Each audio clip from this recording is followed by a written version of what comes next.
Bonjour à tous, nous sommes de retour sur la chaîne Foi et Raison avec donc notre invité, le père Paul Valadier, Bonjour à jésuite. tous. Bonjour, bonjour, et donc qui est donc un philosophe français, spécialiste de Friedrich Nietzsche, ça va être le sujet, et donc aussi de la philosophie politique. Vous êtes docteur en théologie et en philosophie. Et je vais vous poser quelques questions sur Nietzsche, parce que ça fait déjà longtemps d'ailleurs que je pensais vous interviewer à ce sujet, mais je ne parvenais pas à vous contacter. Parce que Ah, j'ai vu aussi différentes conférences de vous sur cet auteur qui me semble très mystérieux et finalement pas mal incompris. Donc, il se trouve que c'est l'occasion. Et en fait, d'abord, je voudrais vous demander, parce que vous êtes jésuite, donc vous êtes catholique évidemment, et alors, pourquoi est-ce que vous avez tant travaillé sur l'œuvre de Nietzsche, qui est en fait un philosophe dont on sait qu'il est assez trash, comme on dit, avec la religion chrétienne, quoi. j'ai travaillé sur lui parce que c'est un philosophe qui a beaucoup d'influence, qui a eu beaucoup d'influence dans ces dernières 40 ans, non seulement en philosophie, mais dans les arts, dans beaucoup d'autres domaines, et que c'est une pensée difficile, complexe, et qui, à ce titre, est intéressante.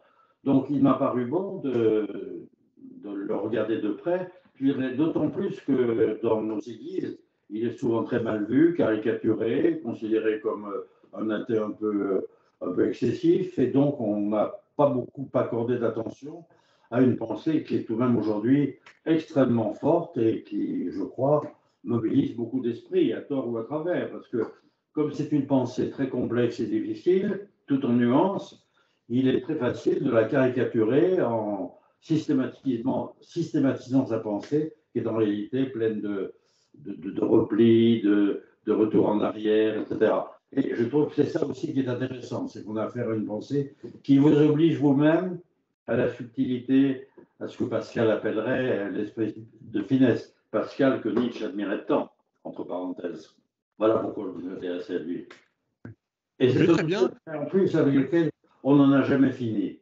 Moi, je vois en relisant des textes de Cécile, j'en ai lu pendant des années, on découvre toujours des choses nouvelles. De ce point de vue-là, c'est une espèce d'épée dans le dos permanente, vous obligeant à ne pas vous asseoir en croyant que vous avez tout compris, que tout est fini et que tout est là. Je crois qu'avec un auteur pareil, on n'en a jamais fini. Mais c'est comme dans la relation humaine, on n'a jamais fini dans l'amitié de se connaître, de découvrir ce qu'on est et dans l'amour. Oui, alors justement, moi j'avais commencé à lire Nietzsche de manière peut-être un peu superficielle à l'époque, enfin, il y a déjà quelques temps. Et c'est vrai que voilà, je suis un ancien athée, avant j'aimais bien, et puis quand je me suis converti, je me suis dit, bon, quand même, je me suis dit, bon, par rapport au christianisme, il me paraît un peu ouais, trop caricatural. Et alors j'ai une petite anecdote, j'avais reçu un commentaire comme ça sous une de mes vidéos, où en fait c'était un commentaire qui critiquait le christianisme de manière un peu forte. Et je m'étais dit, tiens, qu'est-ce que c'est que ce type qui est encore en train d'insulter pour rien? Et en fait, je me suis rendu compte que c'était simplement un copier-coller d'un extrait de Nietzsche.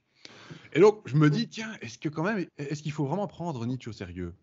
Est-ce que ces critiques du christianisme avaient une réelle pertinence? Ou est-ce que on a raison parfois de le trouver un peu excessif, ouais. Ah ben, il est excessif. Ouais, Il tout dit à fait. lui-même que sa philosophie est une philosophie à coups de marteau. Alors on peut rester au marteau, on peut rester à l'excès, ou on peut entendre en travers ça une petite voix plus discrète. Par exemple, son rapport au christianisme est un rapport en effet tout à fait polémique, mais en même temps, ses dernières œuvres le montrent, il n'a jamais cessé de se confronter au christianisme. Donc d'un côté, il le rejette, et de l'autre côté, il ne cesse pas de l'interroger et d'être interrogé par lui. Ça, c'est quand même extrêmement intéressant.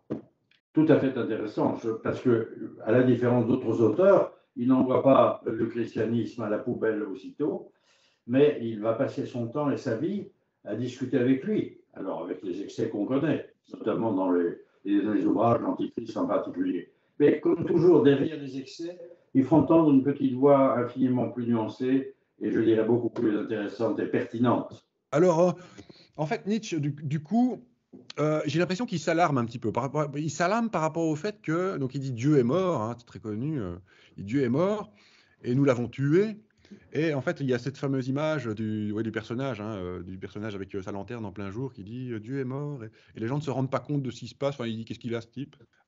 Et donc, finalement, est-ce que Nietzsche avait peur du fait que le christianisme disparaissait ou semblait disparaître? Ou est-ce qu'il en était content? Ou un peu des deux? Comme toujours chez lui, la réponse est complexe, c'est les deux. À la fois, il a un regard extrêmement sombre sur l'avenir d'une société qu'il appelle nihiliste. Et il pense que le nihilisme est notre horizon indépassable, pour employer l'expression de Jean-Paul Sartre à propos du marxisme. Donc il est très critique et sévère sur la société moderne, qui ne sait plus où elle va et qui risque d'être dominée par le chaos.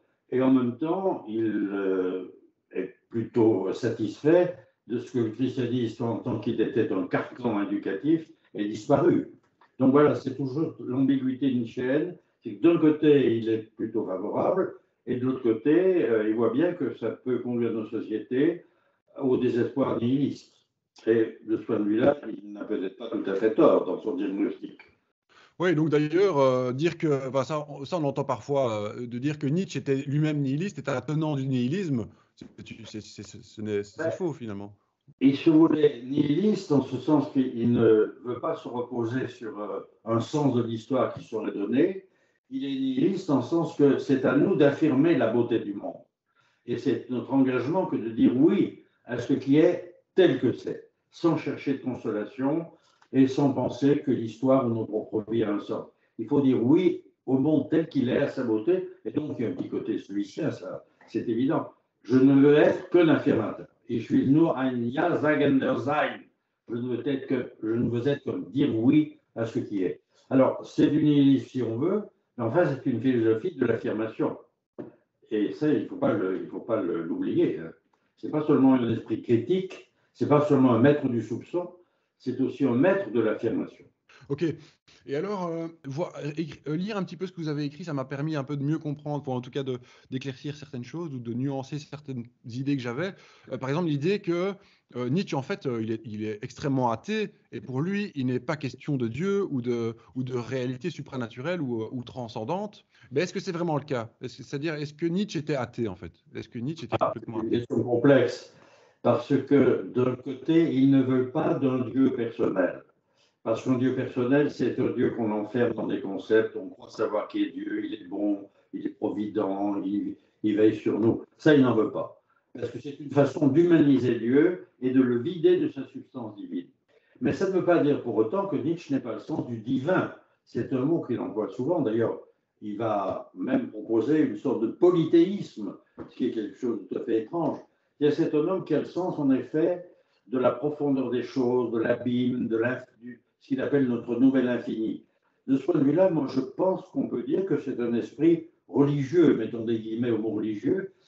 C'est un athée à l'égard d'un Dieu personnel, donc le Dieu du christianisme, mais ce n'est pas un athée en ce sens qu'il n'y aurait pas une profondeur du monde qui nous échappe, un mystère du monde qui de toute façon nous échappe, mais que nous devons admirer et auquel nous devons dire oui. Voilà, donc de ce point de vue-là, il est très critique de Saint Paul, mais très favorable à Jésus, du moins un Jésus très libéral, parce que Jésus a appris à ses disciples à dire oui. Il est un des rares dans la tradition religieuse, selon Nietzsche du moins, à apprendre à ses disciples à dire oui et à ne pas être toujours dans le ressentiment, dans le négatif, dans le refus de ce qui est. De ce point de vue-là, c'est à nouveau un penseur toujours dans l'équivocité. Et alors justement, par rapport à cette critique du christianisme, est-ce qu'il était vraiment pertinent? Est-ce qu'on peut dire il était ajusté à propos du christianisme? Ou par exemple, par rapport à Saint Paul, il est si virulent envers Saint Paul, est-ce qu'il avait des raisons sur Par certains points? rapport à Saint Paul, il est foncièrement injuste, mais il est tributaire du protestantisme libéral de son époque. Donc, il y avait, n'est-ce pas, qui voulait retrouver une sorte de Jésus authentique, historique, en le dépouillant de tout ce que la tradition avait apporté.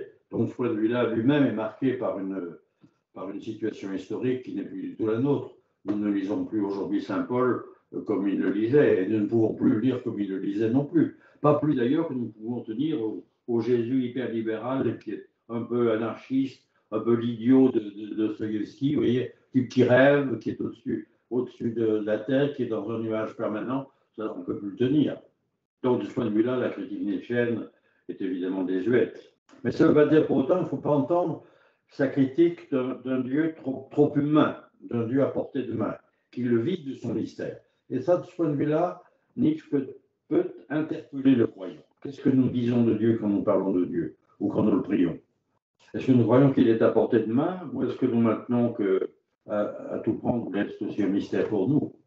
Justement, dernière petite question, est-ce que Nietzsche ne critiquait pas au final, non pas le christianisme, enfin, non pas directement le christianisme, mais plutôt une espèce de kantisme morbide ou un moralisme finalement chrétien? Oui. Est-ce que c'est pas ça avant tout qu'il critiquait? Ou est-ce que le christianisme, il me le connaissait très bien au final? Oui.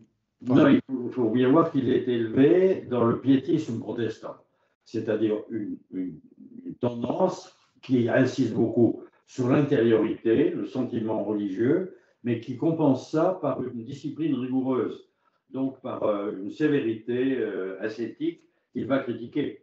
C'est ce type de christianisme-là qu'il a connu et qu'il a, je dirais, profondément blessé et mortifié, parce que c'est un homme blessé par la foi chrétienne, par le christianisme qu'il est connu, ce protestantisme piétiste, rigoureux, sentimental, et qui finalement aboutit à un déséquilibre de la personne. C'est ça qu'il veut sortir.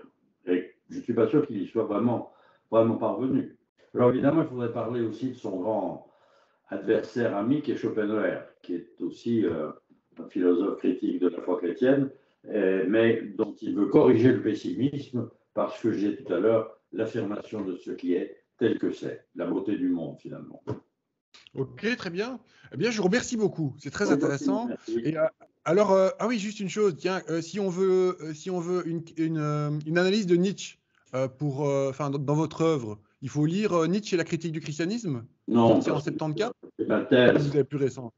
non, il faut lire La Tête de rigueur. Mais je crois La qu'elle de est rigueur. Ah oui, c'est ça. trouvable, mais on peut trouver dans les bibliothèques. La Tête de rigueur. Oui. C'est des DB, j'ai des clés de Brouwer. Chez Desclés Brouwer. Ok, super.